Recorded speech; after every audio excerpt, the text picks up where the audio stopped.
네, 사랑하는 여러분, 우리는 지금 신약성경 요한복음 말씀을 통하여 복음의 신학, 예배자의 신학이라는 제목으로 하나님의 말씀을 배우고 있습니다. 오늘은 우리가 받은 본문 말씀인 요한복음 6장 60절에서 71절의 말씀으로 우리는 영생의 말씀을 강구해야 합니다 라는 제목으로 하나님이 주시는 말씀의 은혜를 나누기를 소원합니다. 우리가 요한복음의 말씀을 통하여 계속 배우고 있지만 요한복음의 주제는 예수 그리스도는 온 인류 구원을 위하여 이 세상에 오신 하나님의 아들이심을 증명하는 말씀이다 라고 할 수 있겠습니다. 그렇습니다. 예수 그리스도는 하나님의 아들이십니다. 다시 말씀드리자면 예수 그리스도는 온 인류 구원을 위한 하나님의 구원의 사역을 완성시키시기 위하여 높고 높은 하늘의 보좌를 버리시고 인간의 몸을 입으시고 죄악된 이 세상에 오셔서 하나님의 구원의 사역을 십자가에서 완성시키신 인류 구원의 주님이시자 하나님의 영원한 아들이 되신다는 영적인 진리를 우리는 늘 잊지 말고자 합니다. 그럼에도 불구하고 예수님 당시에 이 세상의 사람들은 예수님이 온 인류 구원을 위한 구원의 주님으로 이 세상에 오신 하나님의 아들이시라는 영적인 사실을 믿지 않았습니다. 특별히 예수님 당시 유대 종교 지도자들과 유대인들은 예수님이 선포하시는 하나님의 말씀을 구약의 율법과 비교하면서 구약의 율법과 맞지 않는 말씀을 선포하시면 예수님이 거짓말을 하고 있는 이단으로 몰아가곤 했습니다. 즉 예수님을 신성모독죄로 몰아갔던 것입니다. 그러나 사랑하는 여러분, 예수님은 이 세상에 온 인류 구원의 주님으로 오셔서 우리를 구약의 율법에서 해방시켜 주셨다는 영적인 진리를 우리는 잊지 말고자 합니다.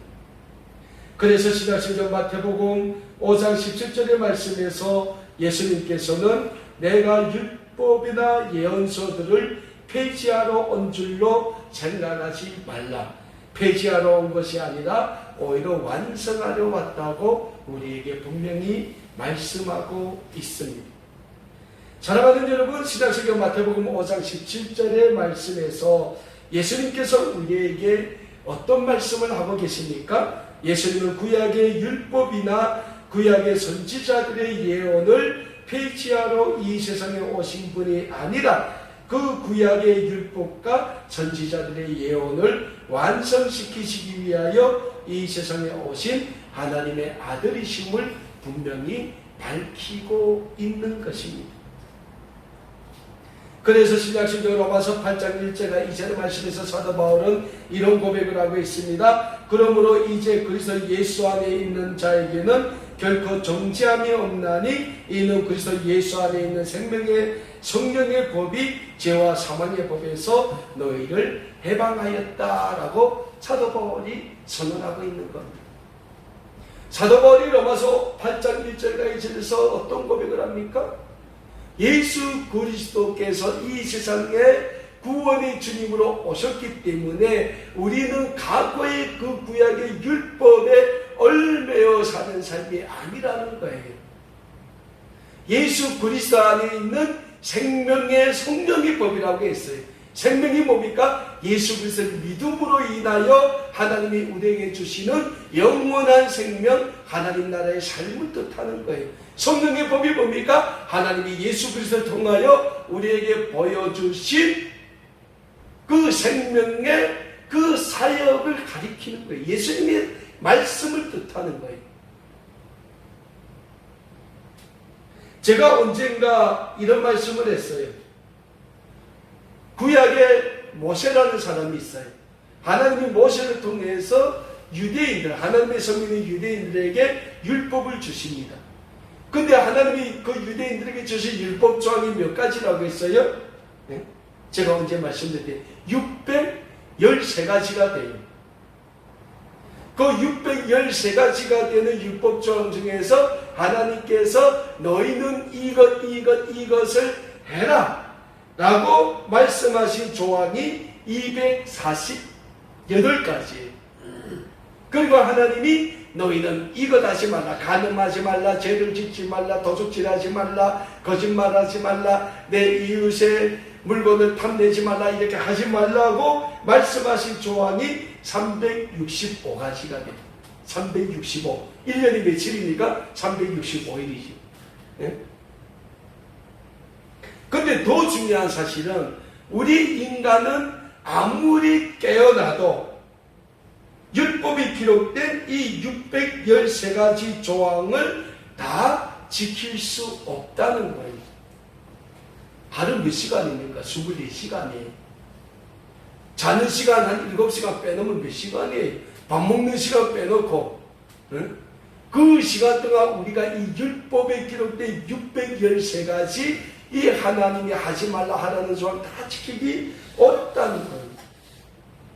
그래서 유대인들은 조상대대로 이 율법을 지키기 위하여 자신들의 신앙을 하나의 종교적인 간념령이 뭡니까?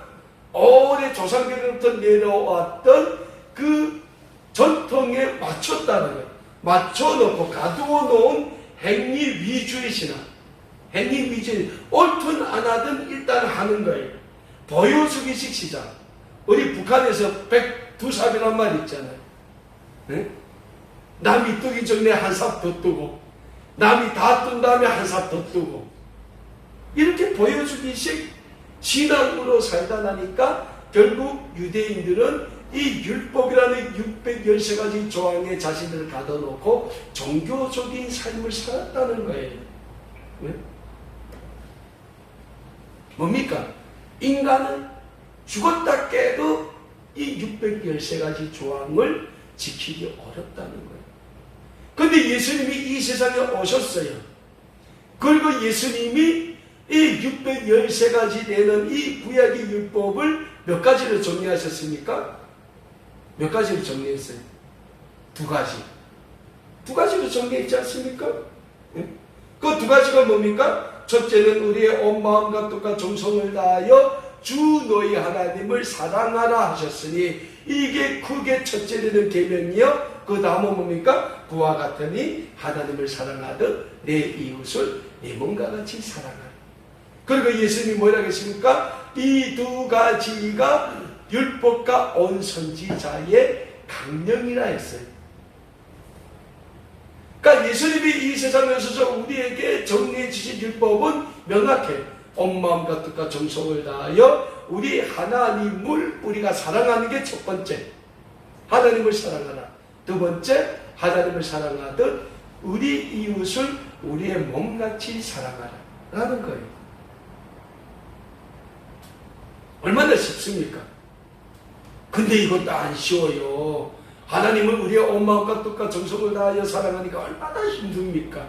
우리 이웃을 내 몸과 같이 사랑하는 거 얼마나 힘듭니까? 예? 그러므로 예수님은 우리에게 오늘도 말씀하신다. 내 하나님을 사랑하라, 내 이웃을 사랑하라.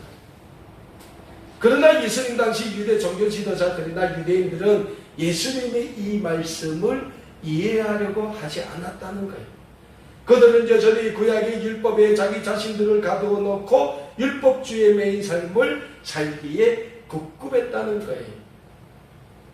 자, 유대인들 중에 몇 가지 종파가 있습니다. 그 중에 바리새파가 있고 사두개파라는 게 있어요.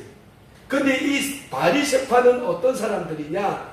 자기 자신을 이 하나님이 모세에게 주신 613가지 율법에 맞춰 살려고 태어나서부터 자기 자신을 하나님께 드린 사람들이에요.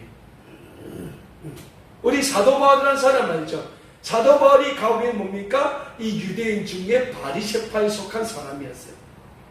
그래서 이 유대인 중에 바리새파에 속한 사람들은 사나 죽으나 우리는 율법을 지키며 살겠습니다 라고 자기 자신을 하나님께 드린 사람들, 그 삶을 위해서 헌신하는 사람들, 그럼에도 불구하고 그들도 하나님 주신 이 율법을 못 지켰다는 거예요. 그들이 자기 자신을 하나님의 율법에 드리기 위해서 그렇게 노력했음에도 불구하고 예수님께서는 그 바리새인들 보고 뭐라고 말씀하셨습니까? 가늠하지 않아도 여자를 보고 음욕을 품는 자마다 이미 가늠한 자다라고 말씀하셨어요.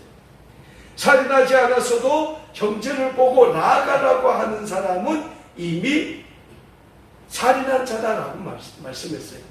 뭡니까? 히브리어로 나아가라는 말은 가장 못된 욕이에요. 저주에 가까운 욕이에요. 근데 예수님이 그 바리새인들 보고 뭐라고 합니까? 예? 살인하지 않았어도, 너희가 살인하지 않았어도 내 형제를 보고 나아가라고 욕한 순간 너는 이미 살인했다는 거예요. 네가 여자와 창녀와 하룻밤 앉았어도 이쁜 여자를 보고 음욕을 품는 순간 너는 이미 간음을 했다는 거예요. 거기 율법이라는 거예요. 근데 예수님은 우리에게 뭐라 말씀하셨습니까? 그럼에도 불구하고 너희가 온 마음과 뜻과 정성을 다하여 주 하나님을 사랑하고 내 이웃을 내 몸과 같이 사랑하면 너는 하나님의 구원의 백성이 될 수 있다는 거예요. 그리고 예수님 자신이 우리 인류의 모든 죄를 지시고 십자가에 못 박는 그때 과거 구약의 율법도 예수님이 다 십자가에 땅땅땅 못을 받았다는 거예요. 그래서 예수님의 그 십자가의 사건을 신약성경 고린도전서 1장 22절과 24절의 말씀에서 사도 바울은 우리에게 뭐라고 말씀하고 있습니까? 유대인은 표적을 구하고 헬라인은 지혜를 구하나 우리는 십자가에 못 박힌 그리스도를 전하니 유대인에게는 거리끼는 것이요 이방인에게는 미련한 것이로되 오직 부르심을 받은 자들에게는 유대인이나 헬라인이나 그리스도는 하나님의 능력이요 하나님의 지혜가 된다고 사도 바울이 분명 선언하고 있는 거예요. 유대인들이 왜 그리스도의 십자가를 꺼립니까? 예수님을 십자가에 못 박도록 유대를 통치했던 로마 총독 빌라도에게 내어줬잖아요. 그 유대인들이 가장 큰 실수란 말이에요. 헬라인들은, 로마인들은 지혜를 구했단 말이에요. 세상의 지혜, 세상의 학문을 구했어요. 근데 우리 그리스도인들은 뭘 전한다고 했어요? 십자가에 못 박힌 예수 그리스도를 전한다는 거예요. 왜요? 예수 그리스도의 그 십자가 안에 모든 하나님의 능력과 하나님이 우리에게 주시는 구원의 은혜가 있기 때문이라는 거예요. 그렇습니다. 예수 그리스도의 십자가는 우리에게 있어서 하나님이 주시는 구원의 능력이 되며 구원의 소망이 된다는 영적인 진리를 우리는 믿고자 합니다. 그래서 우리는 날마다 예수 그리스도의 십자가만을 바라보며 이 세상을 살아야 합니다. 그리고 우리가 예수 그리스도의 십자가를 바라보며 이 세상을 살아가자면 그 그리스도의 십자가의 구속의 은혜를 우리가 믿어야 합니다. 사랑하는 여러분, 우리는 오늘 예수 그리스도의 십자가의 구속의 은혜를 받은 하나님의 구원의 백성들입니다. 그리고 하나님의 구원의 백성인 우리는 우리의 삶을 통하여 하나님이 예수 그리스도를 통하여 주시는 하늘의 은혜를 경험하며 살아가는 하늘 시민의 삶을 살아야 합니다. 그러자면 무엇보다 우리 인류 구원을 위하여 이 세상에 오신 예수 그리스도를 우리는 잘 믿어야 한다는 거예요. 그런데 우리는 오늘 예수 그리스도의 십자가의 구속의 은혜로 우리를 이 세상의 모든 죄에서 구원해 주신 하나님의 그 은혜를 잘 깨닫지 못하고 살아갈 때가 많이 있음을 고백하게 됩니다. 그리고 오늘 본문 말씀에 나오는 예수님 당시 하나님의 성민이라고 했던 유대인들의 삶도 그랬다는 거예요.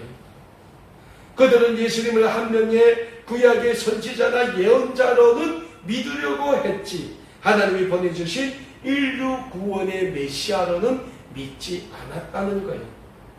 그리고 그 결과가 어떻게 나타나고 있습니까? 오늘 본문 말씀인 신약성경 요한복음 6장 60절에서 71절의 말씀을 보니까 예수님이 자신이 하늘로부터 내려온 생명의 떡, 구원의 떡이라는 말씀 앞에 유대인들은 수군거렸으며 심지어 자기들끼리 다투었으며 오늘 본문 말씀 60절의 말씀에서는 예수님의 제자들도 예수님의 말씀이 어려워 이해하지 못했다라고 말씀하고 있습니다.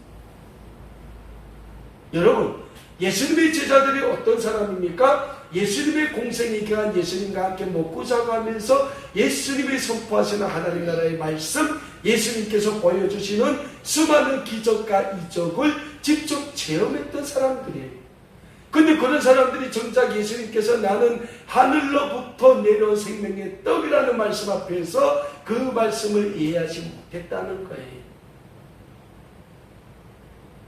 그들은 구약시대에 출애굽한 이스라엘 민족이 광야에서 하나님이 하늘로부터 내려주시는 메추라기와 그 만나를 먹은 사건은 이해하고 믿었지만 예수님 자신이 하늘로부터 내려온 생명의 떡이라는 말씀 앞에서는 어려워했다는 거예요. 왜 그랬을까요? 하나입니다. 그들은 예수님이 하나님의 인류 구원의 그 사역을 완성하기 위해서 이 세상에 오신 구원의 주님이시며 하나님의 아들이시라는 영적인 진리를 믿지 못했기 때문입니다.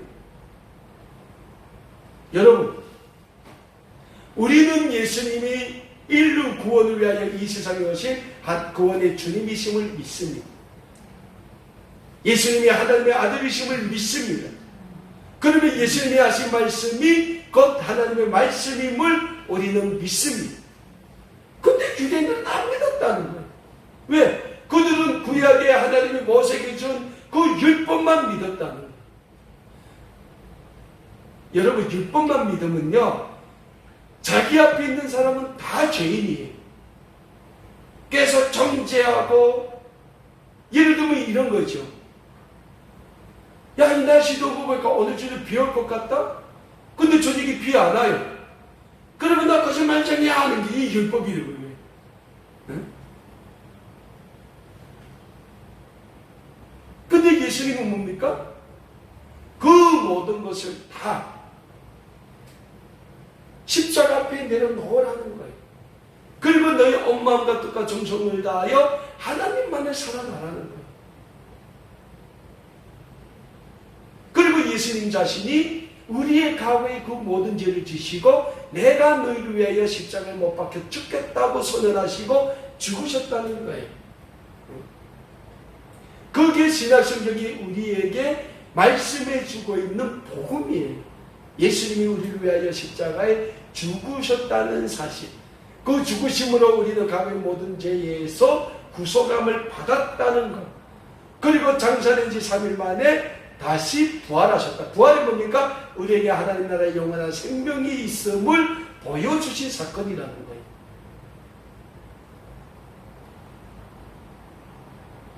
그 예수님을 믿을 때 우리는 하나님의 거룩한 구원의 백성이 될 수 있다는 영적인 진리를 우리는 잊지 말고자 합니다. 근데 오늘 본문에서 보니까 예수님의 제자들이 예수님의 말씀을 어려워했고 심지어는 예수님을 떠났다라고 말씀해요. 물론 여기에서 예수님을 떠난 제자들은 예수님의 12제자가 아닌 예수님의 또 70인 제자 중에 어떤 사람들이 떠났을 것이라고 많은 역사학자들이 추정을 합니다. 왜 12제자들 그대로 남아있으니까요. 그래서 그 제자들이 떠나니까 예수님이 그 12제자들에게 뭐라 합니까? 너희도 나를 떠나려냐? 하고 오늘 물어보니까 그 예수님의 제자 중에 베드로가 뭐라고 합니까? 주여 영생의 말씀이 주께 있사온데 우리가 어디로 가겠습니까? 라고 말하는 고백하는 거예요. 저는 이 베드로가 굉장히 훌륭한 사람이라는 생각을 하게 돼요. 왜냐하면 물론 베드로도 예수님이 유대 그 제사장들에게 잡혀서 대제사장 가야바의 법정에 섰을 때 예수님을 3번 부인했어요. 그리고 예수님이 십자가에 못 박힐 때 베드로는 달아나 숨었어요. 없었어요.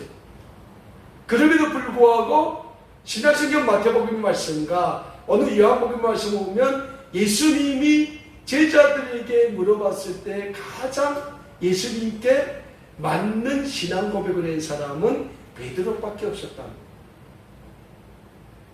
마태복음 말씀을 보면 예수님께서 제자들에게 사람들이 나를 누구라고 하느냐 하니까 더러는 엘리야입니다. 더러는 선지자입니다. 더러는 죽은 세례 요한이라고 합니다. 라고 했을 때 예수님이 그럼 너희는 나를 누구라 하느냐 했을 때 베드로가 뭐라고 고백합니까? 저는 그리스도시요 살아계신 하나님의 아들입니다 라는 신앙 고백을 했습니다. 오늘 본문 말씀을 보면 예수님께서 너희도 나를 떠나려느냐 라고 했을 때 베드로가 뭐라고 말씀합니까? 오늘 본문 말씀 68절과 69절의 말씀입니다. 시몬 베드로가 대답하되 주여 영생의 말씀이 주께 있사오니 우리가 누구에게로 가오리까? 우리는 주는 하나님의 거룩한 자이신 줄을 믿고 알았사옵나이다 라고 대답을 한다. 다른 제자들은 다 잠잠했어요. 이 베드로가 고백하는 거예요. 영생의 말씀이 주께 있는 우리가 어디로 가겠습니까? 사랑하는 여러분, 이 세상에 많은 학문이 있어요. 많은 철학이 있어요. 많은 유명한 철학자들의 명문도 있고 많아요. 그럼에도 불구하고 우리가 배우고 있는 하나님의 말씀의 성경 말씀은 오늘도 우리에게 영생의 길로 가는, 인도하는 이 세상에서 그 무엇과도 바꿀 수 없는 진리의 말씀임을 믿으시길 바랍니다. 그래서 신약성경 요한복음 14장 6절 말씀에서 예수님은 우리에게 이런 말씀을 주고 있습니다. 예수께서 이르시되 내가 곧 길이요 진리요 생명이니 나로 말미암지 않고는 어디로 갈 수 없다 하겠습니까? 아버지께로 올 자가 없다라고 예수님께서는 신약성경 요한복음 14장 6절의 말씀에서 우리에게 말씀하고 있는 겁니다. 예수님이 우리에게 뭐라고 말씀하십니까? 내가 그 길이요 진리요 생명이요 이 세 가지 다 있습니다. 진리가 뭡니까? 하나님이 우리에게 주시는 구원의 복 말씀이죠. 길이 뭡니까? 우리를 하나님의 영원한 나라로 인도해 주시는 그 길, 천국의 길을 예수님이 우리에게 열어주셨다는 거예요. 뭡니까? 십자가를 통해서. 생명이 뭡니까? 그 진리의 길로 갈 때 우리에게는 영원한 하나님 나라에서의 삶, 영생의 삶이 선물로 주어지게 된다는 거예요. 그 예수님이 우리에게 내가 곧 길이요 진리요 생명이니 나로 남지 않고는 아버지께로 올 자가 없다고 말씀하고 있는 거예요. 사랑하는 여러분, 그래서 우리는 예수님을 믿어야 합니다. 예수님의 말씀을 믿어야 합니다. 그리고 예수님의 말씀을 우리는 늘 우리의 삶에서 강구하며 사는 말씀의 삶을 살아야 하는 줄 믿습니다. 그럼에도 불구하고 오늘 본문 말씀 보면 예수님의 그 12제자 중에 어떤 사람들이 있었습니까? 예수님을 배반하는 제자도 있었다. 그 제자가 누굽니까? 가롯 유다죠. 예수님은 12제자 중 가롯 유다가 예수님을 은 30에 팔아 넘긴다는 걸 알고 있었어요. 예수님을 이 유다가 배신할 것을 알고 있었다는 거예요. 그래서 오늘 본문 말씀은 요한복음 6장 70절과 71절의 말씀을 보면 예수님이 이런 말씀을 하고 있습니다. 예수께서 대답하시되 내가 너희 12를 택하지 아니하였느냐? 그러나 너희 중에 한 사람은 마귀니라 하시니 이 사람은 가룟 시몬의 아들인 유다를 가리키심이라. 그가 12 중에 하나로 예수를 팔자다라고 말씀하고 있습니다. 사랑하는 여러분, 오늘 우리의 삶도 마찬가지입니다. 우리는 이 세상을 살아가는 동안 늘 하나님의 말씀에 집중하고 하나님의 말씀에 순종하는 삶을 살기에 힘쓰지 않는다면 우리도 우리의 삶 속에서 예수님이 우리의 구원의 주님이심을 부인하게도 되고 예수님을 배신하는 길을 걸을 수도 있다는 영적인 교훈을 잊지 말고자 합니다. 주는 그리스도시요 살아계신 하나님의 아들이십니다라는 신앙 고백을 했던 베드로가 유대의 대제사장 가야바의 법정에서 예수님을 세 번이나 모른다고 부인했던 것처럼 온 30에 예수님을 팔았던 가룟 유다처럼 우리는 늘 우리의 삶 가운데서 하나님의 말씀에 집중하는 삶을 살지 않는다면 우리도 우리 모르게 어느 순간부터 예수님을 부인하고 예수님을 떠난 삶을 살게 될 수도 있다는 영적인 교훈을 우리는 잊지 말고자 합니다. 저는 이런 분들을 만날 때면 이런 생각을 합니다. 만나면 자기가 예수를 잘 믿는데, 옛날 옛적부터 믿었대, 잘 믿는데, 근데 그 사람의 삶을 보면 분명 예수님을 안 믿어요. 근데 자기는 믿는데. 근데 저는 그런 생각을 하면, 그래, 너나 내나 뭐 도찐개찐이지. 네? 근데 적어도 예수 믿는 사람한테서는 나타나야 되는 몇 가지가 있어요. 행동으로 나타나는. 하나님을 사랑하는가? 하나님을 사랑하면 주일날 교회 가서 예배는 드려야지. 어느 교회든. 근데 자기는 교회 안 다니면서 자기는 마음속으로 믿는데, 마음속으로 믿으면 예배 드려야지. 집에서 원차례도 그것도 안 해요. 근데 자기는 하나님을 잘 믿는데, 그리고는 남을 정죄하는 데는 굉장히 냉정하게 정죄를 해요. 내 이웃을 사랑하라면 사랑 안 해요. 그걸 자기는 잘 믿는데. 사랑하는 여러분, 물론 뭐 코로나라는 3년 동안 이 팬데믹 가운데 뭐 유튜브로 뭐 예배드리고 이런 사람들이 많이 있다고 해요. 근데 중요한 거는 그때는 팬데믹이고 지금은 팬데믹이 끝났어요. 위드 코로나 시대에. 아니 이 세상에 전염병이 얼마나 많습니까? 뭐 감기 걸려도 그럼 그것도 코로나입니까? 아니라는 거예요.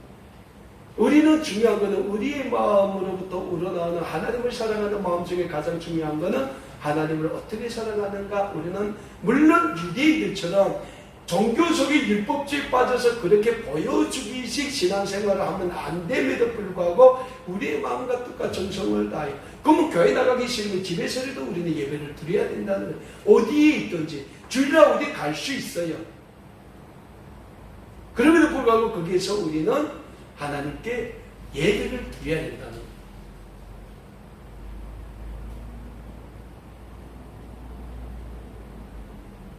사랑하는 여러분, 우리는 이 세상 사람들과 다릅니다. 이 세상 사람들과 다른 삶을 우리는 살고 있는 사람들입니다. 그래서 우리 모두는 하나님을 믿는 하나님의 거룩한 구원의 백성이라는 그 자각을 가지고 예수님이 우리에게 말씀하신 대로 우리의 온 마음과 뜻과 정성을 다하여 우리 하나님을 사랑하는 신행일치의 삶을 살아야 합니다. 물론 못 살아요. 근데 우리는 노력을 해야 돼요. 최선을 다해야 된다는 거예요. 그리고 하나님을 사랑하는 마음으로 우리의 이웃을 우리의 몸과 같이 사랑해야 한다는 거예요. 그럴 때 우리의 모든 삶을 통하여 하나님은 오늘도 하나님의 구원의 은혜를 이루어 가시게 된다는 영적인 진리를 우리는 잊지 말고자 합니다. 그래서 뭐 우리에게 중요한 게 뭡니까? 하나님의 말씀에 집중해야 말씀에 집중해야 말씀에 집중하고 말씀에 순종하는 삶을 살아야 하는 거예요. 오늘 본문 말씀, 오늘 우리 설교 제목이 뭡니까? 우리는 영생의 말씀을 강구해야 합니다. 예수님이 12 제자들에게 너희도 나를 떠나려냐? 라고 물어봤을 때 베드로가 뭐라고 고백합니까? 주여 영생의 말씀이 주께 있는데 우리가 어디로 가겠습니까? 이런 고백을 우리는 날마다 우리의 삶 가운데에서 예수님께 하면서 고백하면서 살아야 한다는 거예요.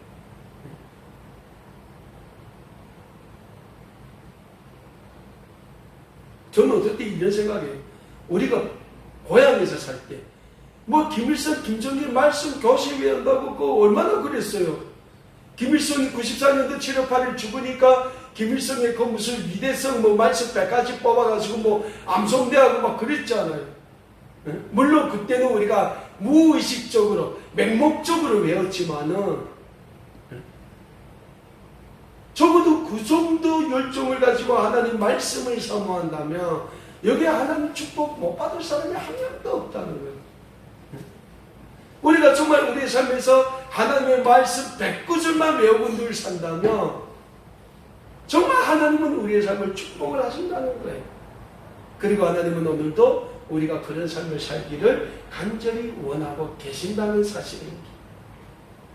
그리고 그런 삶을 살 때 우리는 예수님이 우리에게 말씀하신 하나님을 사랑하고 우리 이웃을 우리 몸과 같이 사랑하라는 그 말씀에 순종하는 삶을 살 수 있게 된다는 영적인 진리를 잊지 마시고 우리의 삶 속에 내가 하나님의 말씀을 사랑하고 하나님의 말씀에 집중하고 하나님의 말씀에 순종하는 삶을 사심으로 인하여 오늘도 우리의 삶을 통하여 하나님이 이루어 가실 그 구원의 역사에 마음껏 수임받는 우리 아름다운 꿈의 교회 모든 믿음의 가족 여러분들 다 되실 수 있기를 우리 주 예수 그리스도의 이름으로 간절히 소원합니다.